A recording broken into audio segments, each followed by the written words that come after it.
Okay. Welcome on our behalf to hear about the excellence in boring stuff, like Samu Helfers already told earlier. We don't have that fancy videos that our BI and planning guys did, but we'll try to give you something as a takeaway from today's session.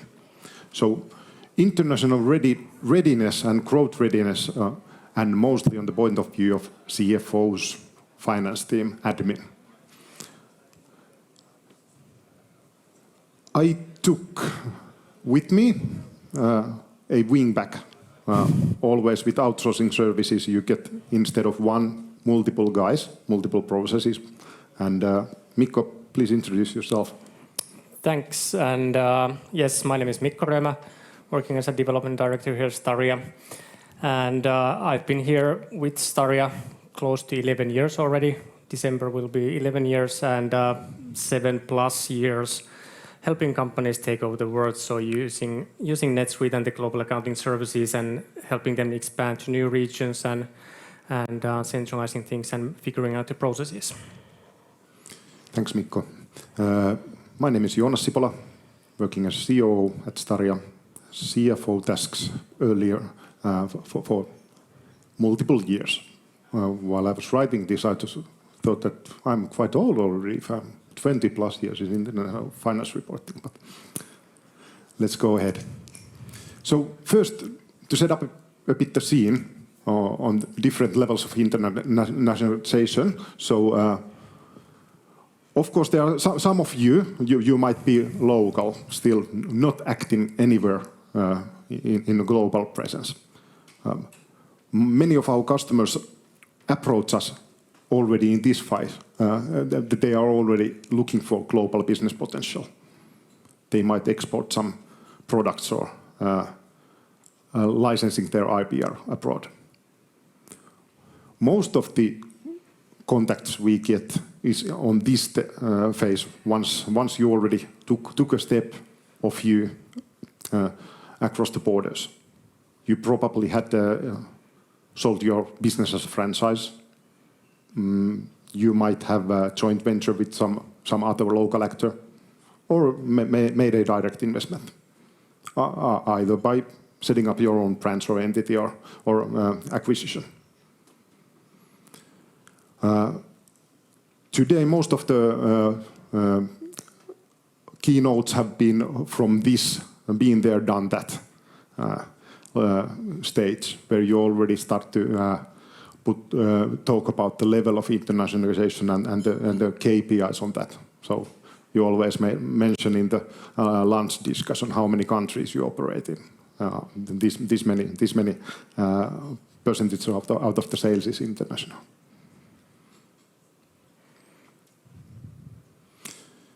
So, of course, the key idea behind going international is that you want to get higher growth rate. You want to get more sales.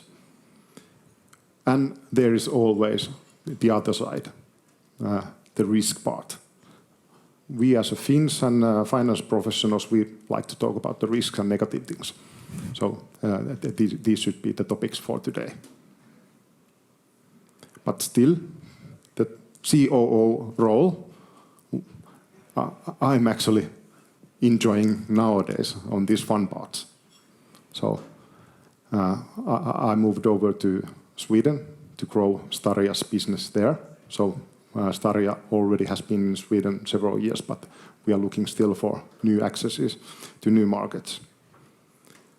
And Mikko, then again, you help our customers to mitigate the risks part, and then with what to do side. Please, Mikko, elaborate on these. Yes, and I'll be the not so fun guy on this part, but nevertheless, these are something to consider when you're doing the expansion and when you're expanding to new countries or markets. And highlighted just a few of these. For example, the currency fluctuation is something that you always need to consider. It's, of course, euro is when we talk about nearby countries, euro is here, so it's steady. But for example, past in the 1-2 years, as near as Sweden, the currency has been fluctuating quite a lot. So even though that you might be or are doing the same revenue in crowns at the moment, but actually you get less euros in your parent company if it's located in Finland. So it really does change. Then cultural differentiations or differences, you might not be able to use the same way of business or same way of working in all of the countries. You need to manage a bit differently. You need to think about entering the markets a bit differently when talking about as far away as China, for example. And then key factors here is the legal challenges or the compliance and regulatory changes that might or always will happen. So you need to take care of that you are familiar with the compliance and local regulations and the kind of the legal structure of as well on that country to some extent, just to be sure that you are safe to expand there and also aware of the changes that might come up, and that of course is rough to try independently figure that out. Of course it requires a bit of assistance locally or globally as well. Mikko, you told in the introduction slide that you have been around with Staria quite long. We thought that it's great to share some of the learnings. You've been helping our customers in almost all of these projects. Probably there are other people as well. But we took a couple of main points that we typically face during the projects or in the case when talking with the fast-growing customers. What are your thoughts on these? Do these look like a familiar? Yes, and these are a few main points, and we'll dig in deeper a bit on the next slide as well. But one thing is to avoid is going too fast, and that's something that it might be quite difficult because the expansion is always business driven. So let's say we are in the finance department, we kind of get the information that now we have an employee in Germany, and now we actually have so much sales in UK that we need to be there as an entity and so on. So it's a bit tricky not to go too fast on that sense. But if possible, trying to avoid that just to get the compliance and administration into place as well. Then on this being too local or having only local management, this is something that we've seen with different kind of companies that, of course, you need to have the local people and local processes to some extent within that country as well. But if being too local means that the local entity, for example, starts to create their own processes, own management, and not kind of adapting to the group policy, which is very, very important in accounting-wise, but also as a way of working. So it really requires to have that in place and adapt that to the entity as well within that country.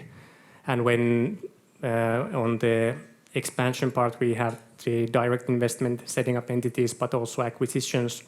So then it comes also a bit different side of that you need to handle the change management and how to adapt on those already that people have working in different processes or their own process for years perhaps. So how to adapt to the group policy and ways of working that you are having. And then monitoring, of course, that you need to constantly be aware of what's happening in the locally and having consistent numbers and data as well. And to avoid these avoidances, you should be focusing on doing the study and research really closely. Probably most of your business colleagues, the operations manager, sales manager, they have been really digging into the sales and local markets. But have you done it from finance side? Probably not. Be patient, no quick wins. Be persistent. There will be complications, there will be problems. Mikko will be showing what we are facing, probably. And you shouldn't underestimate the administrative work. like said in the earlier keynote, there will be lots of things to do.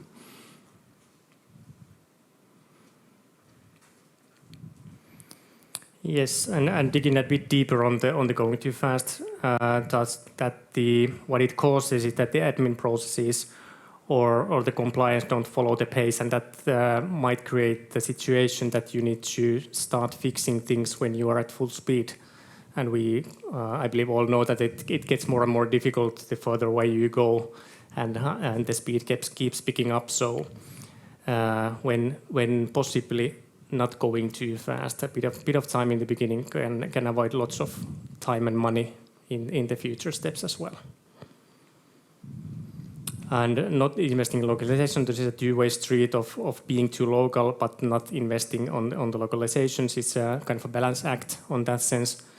But you need to, when thinking, let's say NetSuite, for example, now the new product launches on Croatia, localization, all of that really needs to be considered just to have the business rolling smoothly and have the compliance part, have the taxes, have all of that in place and the process flowing smoothly, not to spend on workarounds or having things manually driven on that sense. And in some countries, that's not even an option to do it manually. And of course, the worst things that happen there are violation of law and penalties, and that, of course, puts up the damage of reputation as well, which we all for sure want to avoid at least.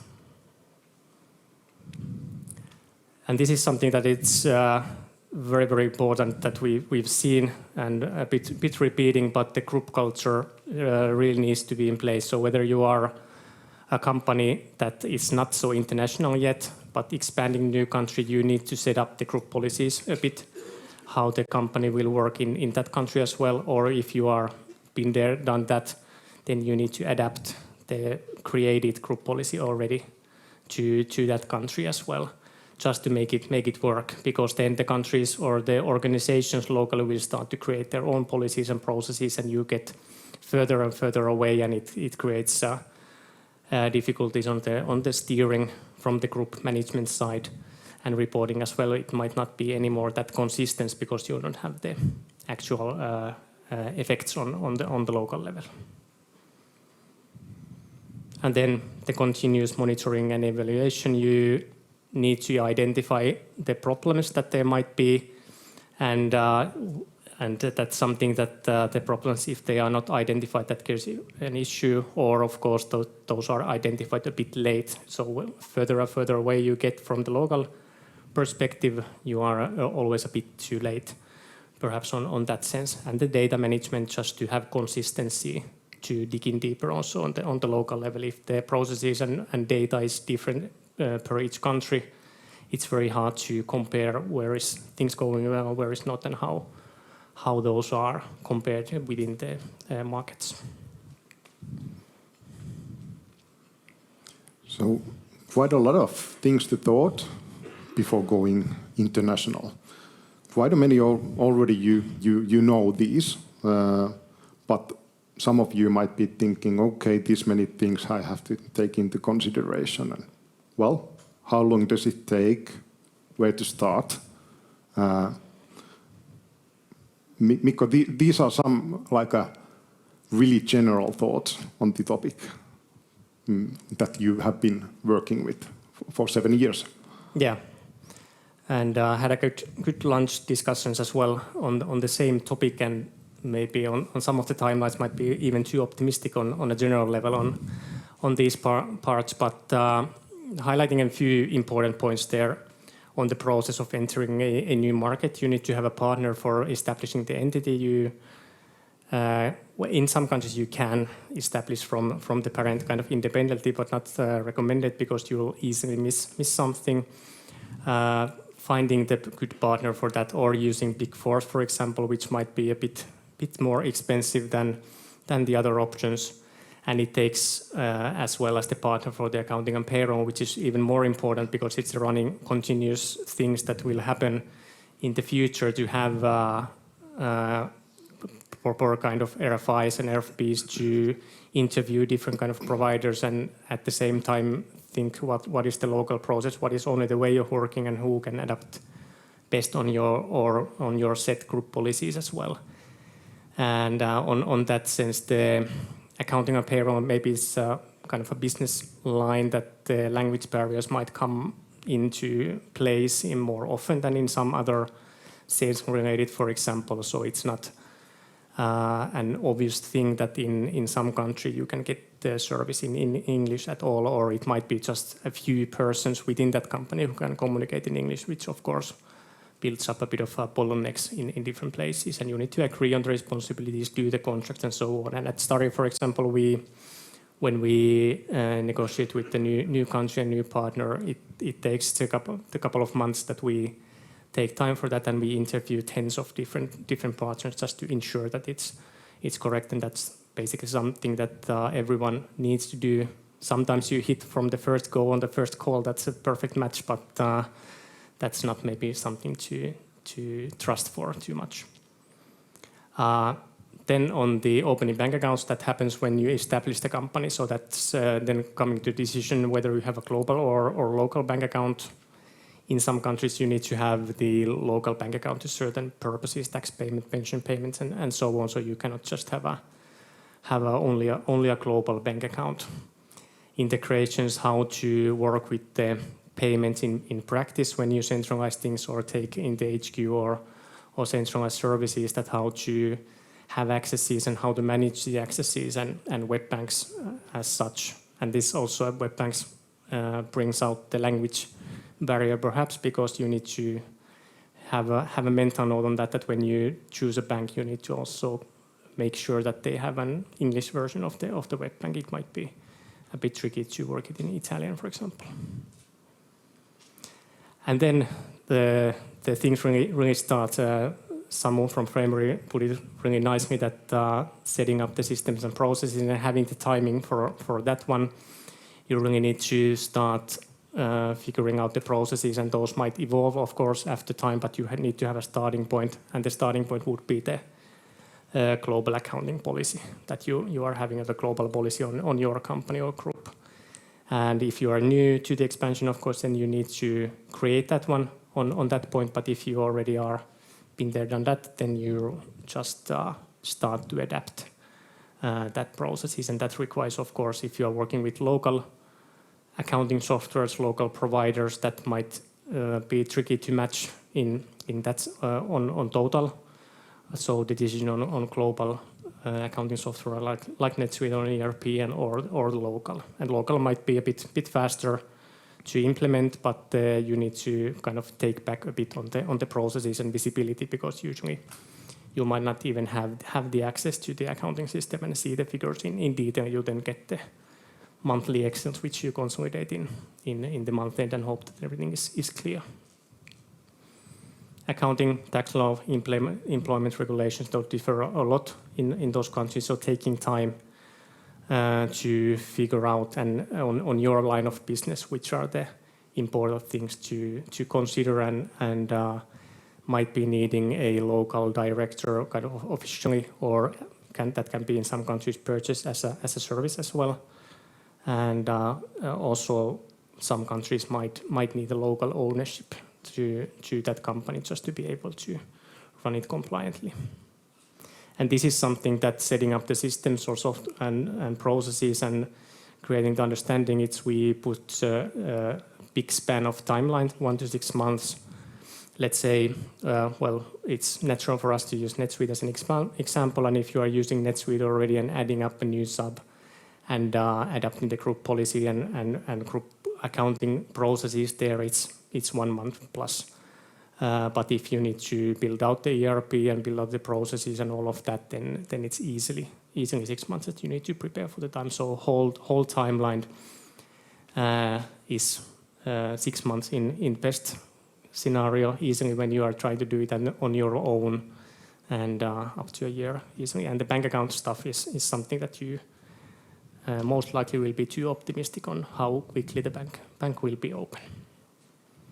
Time difference, just wanted to mention on that one, because it's something that when you grow globally, you are having operations, let's say in Australia and the US, So you really have to plan ahead, or the joint working time is quite small within the day when we are working here in the Nordics.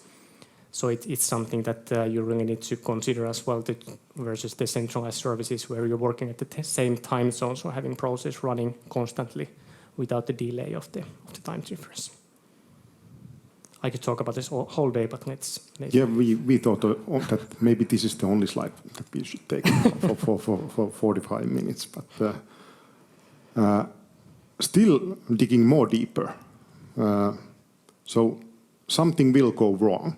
And with Mikko, it was quite painful to actually create this slide.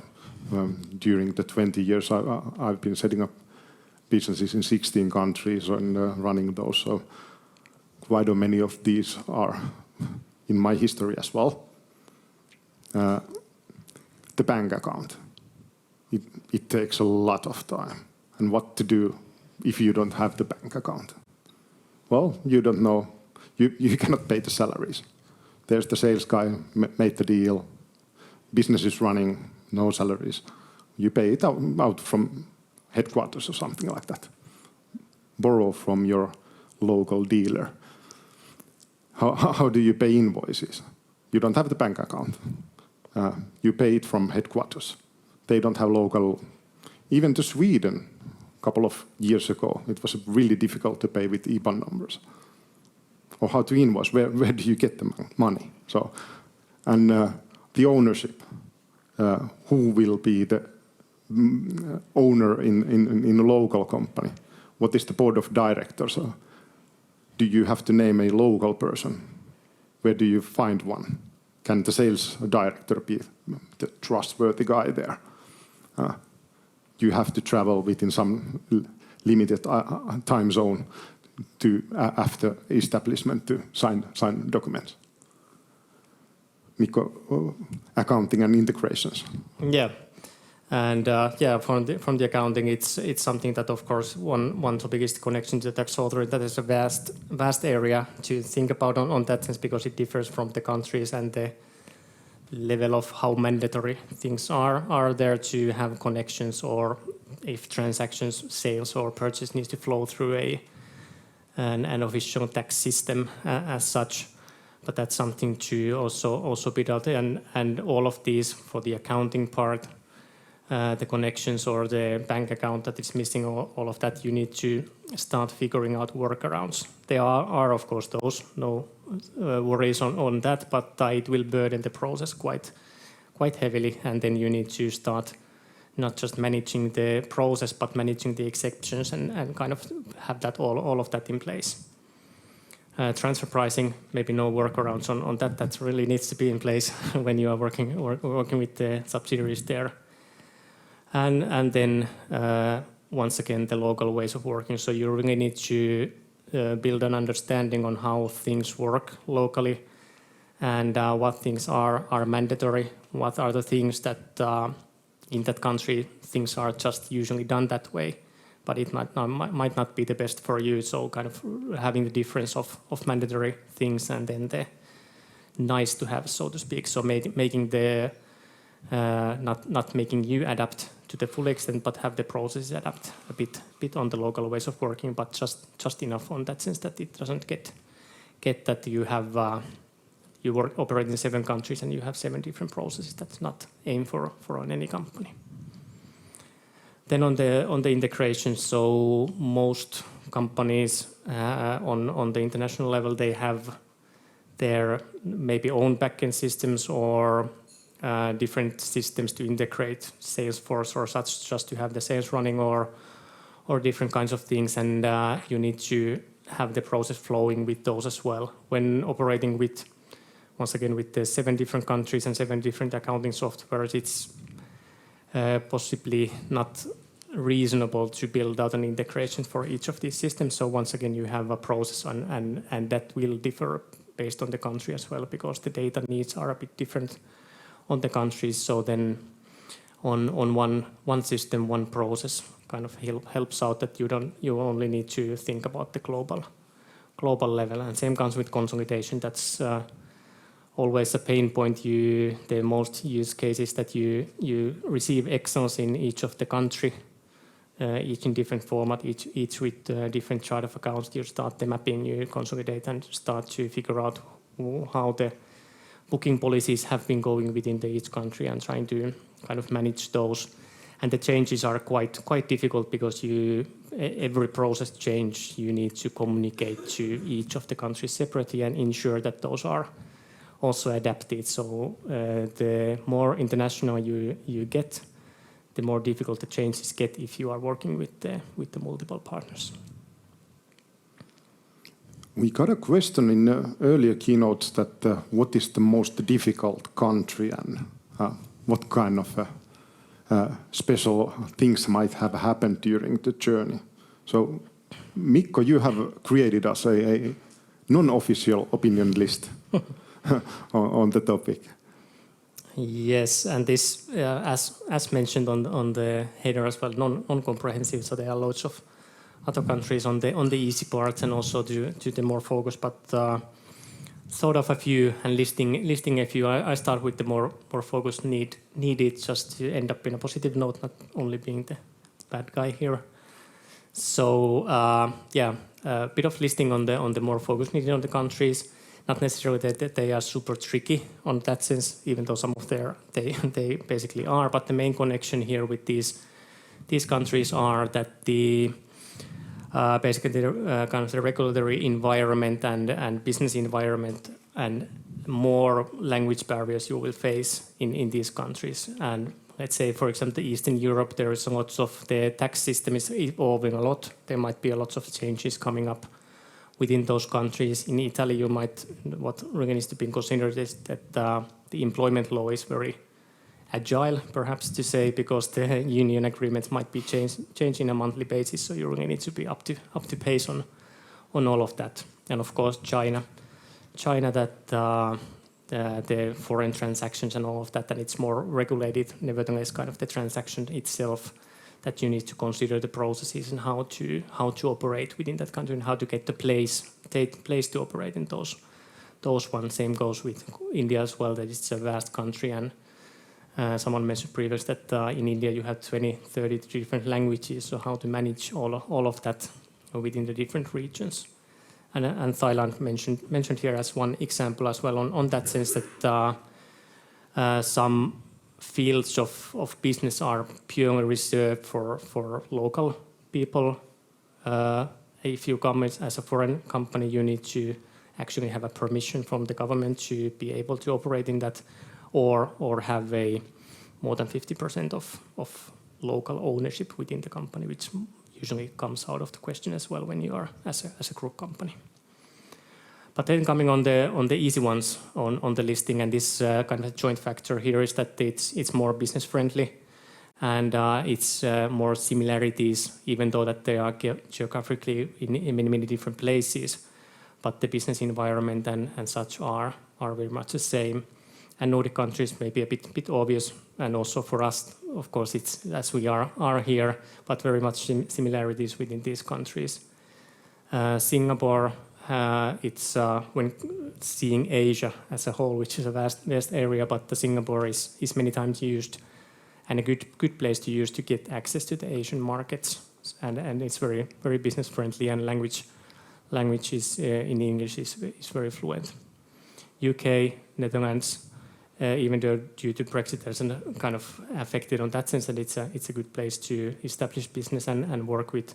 Netherlands with the strategic location, perhaps on Europe's perspective, and it's good for warehouses. Many companies use that for distributing materials or goods on that sense. And Australia and Canada just a bit further away in different directions, but also very similar business culture than in Europe, and very friendly on that sense. And of course the language is there, even though Canada of course has lots of French speaking provinces, but nevertheless very very nice countries to expand on an admin point of view, of course. We will show you the list that Mikko has been operating in whole in the latter slides. But then again, the presentation was named that best practices and solutions. Now we have only told you about the problems and what you should be facing, fear of internationalization. So we thought that we make one this kind of expansion readiness slide. So what good looks like. This is how we like to think that the services should be done, and this is how we provide our services to our customers. So there are quite a lot of different topics. Most of them actually, like Samu said, that it is about the processes. The systems, they support good processes. So efficient processes, full visibility, that needs to be there. In order to follow the processes, you need to have the control framework. In order to have the control framework, you need to track your work. And to make it easy and efficient, it needs to be automized. By the way, Mikko, if you look at this row, what comes to your mind? You mean the third row on the control framework? Yeah, that's something that when thinking about control framework and having steps that you need to have certain controls in place, having the visibility on the process, how things are going, and automate, measure, and track your work. This kind of has a segue on people on the flow gas there on the other side of the wall. So please make sure that you visit them as well, because they have an awesome tool which we actually at Staria internally use and with many of our clients as well to track, have the control framework and build out the processes on that sense and having full visibility. So that's a good point. Yeah, and quite actually, if we think about the accurate responsibility matrix and service flow, it can be tracked in Flowcast as well. Yeah, that is totally correct, and that's kind of now we're getting to the Flowcast, which is close to my heart as well, but as it supports on all of these. But many of the main topics touches the processes and how things are done, and as you mentioned, as someone mentioned, that the systems will support. So leading down to the group way of working, group accounting policies, group policies, which are adapted in the countries, and having the unified working model. So each process has a similar way of working independent of which country you are operating in. So that builds out the efficiency, of course, and visibility and control, that you know how things are going and you can expect certain things to happen in the process. And then on the responsibilities and service flows and the process flow itself, that it of course needs to be described, but it's not kind of, even though that we would have a fancy PowerPoint on a process, that doesn't kind of make it happen. You need to repeat and over again go through and have tools and things in place that supports you also on those steps. And as a last, I already told that we will show you a bit more comprehensive list on these countries that Mikko told all earlier about, and the system landscape that we use to run our global accounting and payroll services. Mikko, anything that you want to raise up from this? Maybe. Well, I've been involved in this from that point where we had 3 countries, so it's quite heavy on that sense on the list that it has been, but it really just for food of thought that centralizing the systems and all of that. But when thinking about your day-to-day activities, perhaps when you are in different countries, that how many contact points you are actually having just to manage a process or monthly or get the reporting done. So centralizing things within a system and within a process and within a provider as well. We've seen this succeed in so many cases, and the country list is extensive, but as you see, there is also coming soon countries, and that what we do as well, that when thinking about the expansion and how to find a partner and how to manage the process, that is what we do on a regular basis. So we are finding out the partners and making it work with our process and our clients' processes. So that's something that we do and have a dedicated team of doing that as well. Yeah, we take the full responsibility on all of these countries. Yeah. It is not the partners who do the work, we do the work. Partners are just training and collaborating with us. And interesting will be seeing which one of us will be traveling to Costa Rica. There was actually on the launch, there was also a couple of clients mentioned that they can be on board as well. So okay. Maybe we need to have a private plane. Isn't that he? So we thought that we'll leave time for a few questions. Mikko here being the true professional on the topic.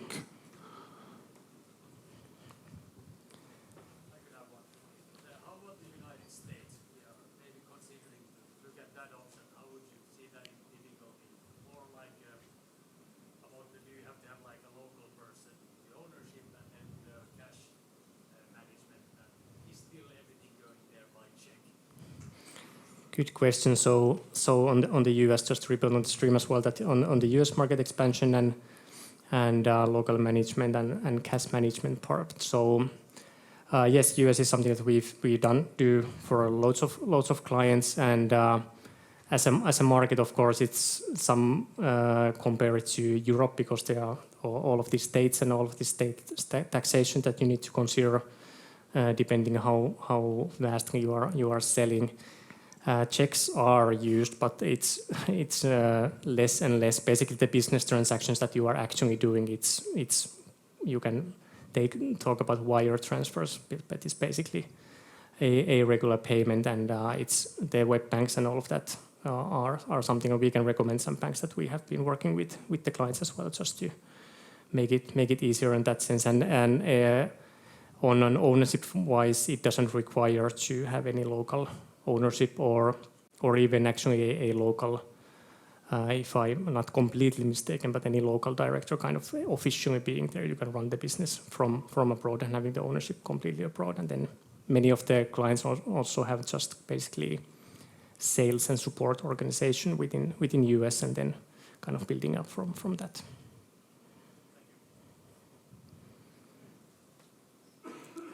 Any other good questions?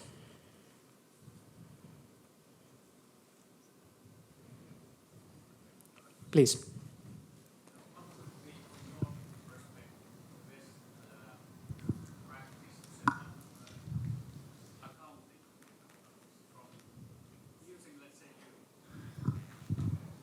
How to set up accounting in different countries? Yes. Using your services. Well, now when thinking about our services, let's say I'm using as an example that being our client already, let's say in a few countries, and then expanding to new country. That's very general in our client portfolios. So then what we do, for example, that it's basically a bit of a notification from our clients that now we are heading to US. Now we have an employee already in Germany or that sense, and as we show the timelines, when it's our map, we can kind of take actions immediately on setting up the company and having the process in place. The company set up, we can then what we do, we involve, of course, our local partners on that sense. They will do the practicalities, but we will manage the process with you guys. And it takes what it takes. It might be in some countries only a few days, kind of have the business idea or such, or then a few weeks.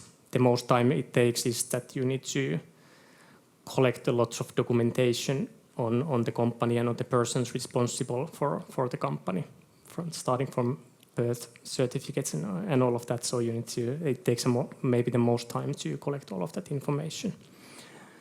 More the accounting perspective. More the accounting perspective, yeah. So then we, with the clients, we already kind of established a way of doing the accounting. So then we, of course, as a process-wise, we adapt to the same process with the local partner in our model. Staria is doing all the accounting. So if we are doing some of the companies already, it's very natural and easy for us to adapt the same processes and same booking principles. But what we do with our local partner, that we just align that it's on taxation perspective, for example, okay. And then we can have the authorizations to the local partners that they can submit the VAT and all of that. And then we have the process flow of us doing the accounting for one additional country. And then with the same process that we have, it happens basically on the background on your view, that then the statutory VAT reporting, annual reporting and all of that happens in the background with us and the local, because in majority of the countries there needs to be a local person to make the actual submission of the thing. But Staria, as a company, we are always responsible for all the operations that happen through our partners or ourselves and all of that, so you don't have to create kind of and also an important part, you don't have any agreements for each of the countries. It's just Staria, and then we make it happen for that country as well. I don't know if that responded to the question.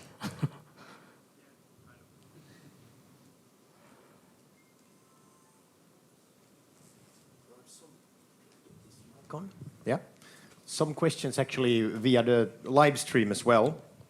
And well, let's take the first one. I'm not sure if we from Staria are the right ones to actually answer it. It might be from Staria, but also if any of you customers or prospects or want to share. How do you overcome cultural differences on so many business levels when expanding business to areas which are very much different compared to the Finnish/European approach? For example, Asia or US, no work-life balance and 24/7 business-run cultures. That was a question from Paulina. Any thoughts or answers to this one? Yeah, Mikko, go ahead. You have been the change management consultant in many projects. Yeah, and that's trying to think of a short answer. I don't know if I can make it, but it's a tricky one on that sense. Of course, you need to, what we've done when we are kind of on our services, when we expand to a new country, we always need to think of the local ways of working, and the partners that we are working with, we try to find the most kind of international mindset of having.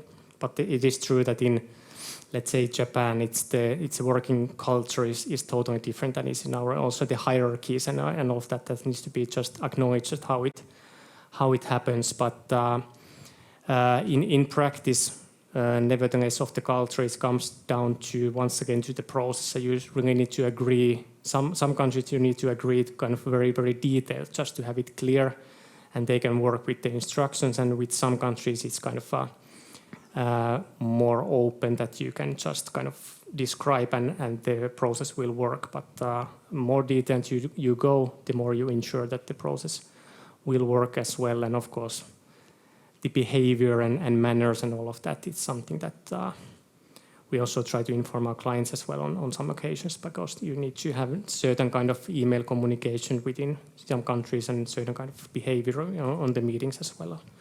Not to offend anyone, just to being a rude Finnish guy here. We have one more question from Sanna. If we are expanding to a new country for the first time and don't have a global ERP, are local processes a bad option then? Not necessarily. It's not something that when you are first time expanding to a new country, let's say NetSuite or any other global ERP doesn't necessarily come into picture, or is not even an option as an investment at that point yet. So you start building out with the local providers, and that works just fine to some extent. Let's say you are one or two countries, you can run it quite smoothly. Just to consider on the policy still that you cannot forget any of those. But when you are starting to be more global with several countries and all of that, then it gets more and more tricky to manage that. So then you really need to figure out or start thinking about the ERPs and centralizing things and having the processes more fluent and in centralized way. So that's basically our view on that, but not a bad option in a smaller scale.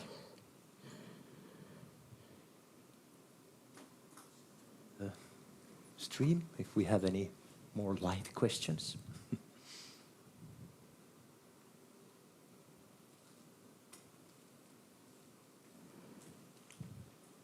Perhaps not. Perhaps not.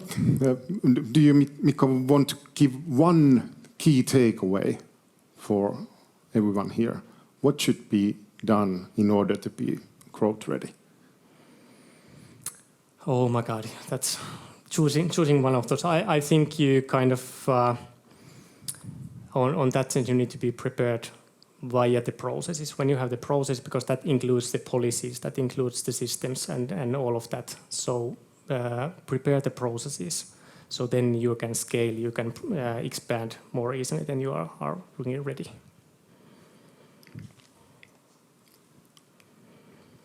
Okay. We thank you for being present and having great questions. So. Thank you all. Thank you.